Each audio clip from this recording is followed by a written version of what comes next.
World News in 5. Right now. News and developments making headlines around the world in 5 minutes. World News in 5. Here on Radyo Pilipinas World Service.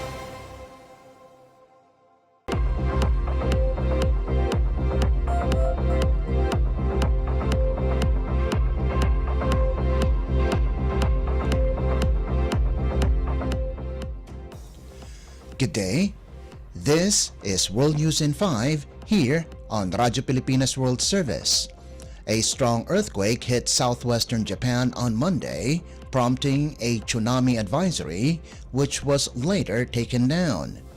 The United States Geological Survey, or USGS, said the quake registered a preliminary magnitude of 6.9 and was around 11 kilometers at sea southeast of Miyazaki City.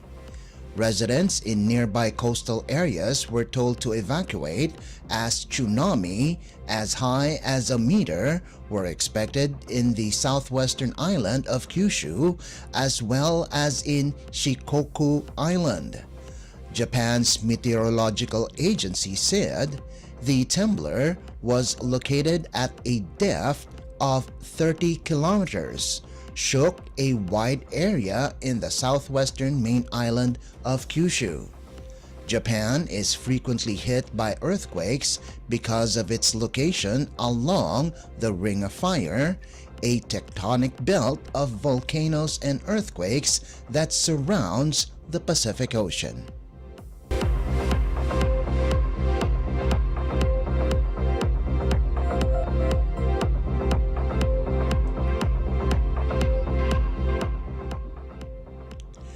At least 100 people were presumed to have died in an abandoned gold mine in South Africa after being confined underground.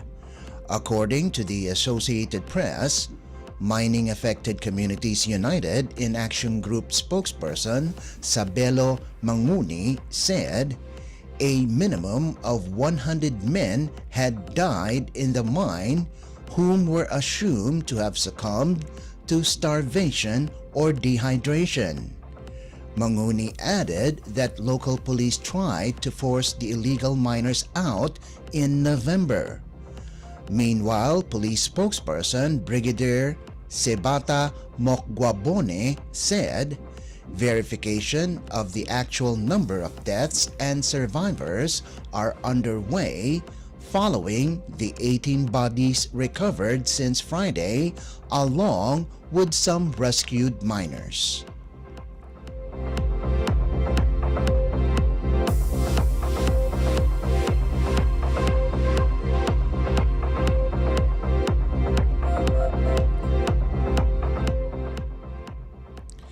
And news from the Philippines Foreign Service Post, Philippine Embassy personnel participated in a meet and greet event with the members of the Union of Overseas Bangsamoro or UOB Men and Women Chapters, an organization of Filipino students in Jordan, held at the Afani restaurant in Amman. Organized by the embassy's foreign liaison officer Michael Ragnar Supenya, Post's personnel, namely Mr. John Danilo Jiao Jr., Administrative Officer Ms. Charis Malabanan, Assistance to National or ATN Officer, and Ms. Mariela Masiglat Balya, Consular and ATN Assistant, were introduced during the meeting. 8 representatives from various universities such as the Jerash University, Mutah University, and the University of Jordan actively participated in the event and briefly discussed their concerns as foreign students in Jordan. The embassy personnel had a fruitful exchange of ideas with Filipino Muslim students and reminded the students to continue to be mindful of the host government's pertinent laws and regulations regarding international students.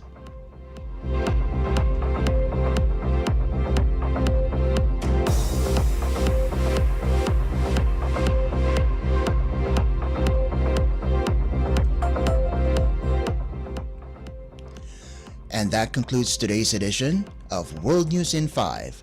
For Radyo Pilipinas World Service, this is Leo Magpayo. Good day.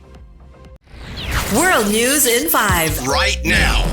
News and developments making headlines around the world in 5 minutes. World News in 5. Here on Radyo Pilipinas World Service.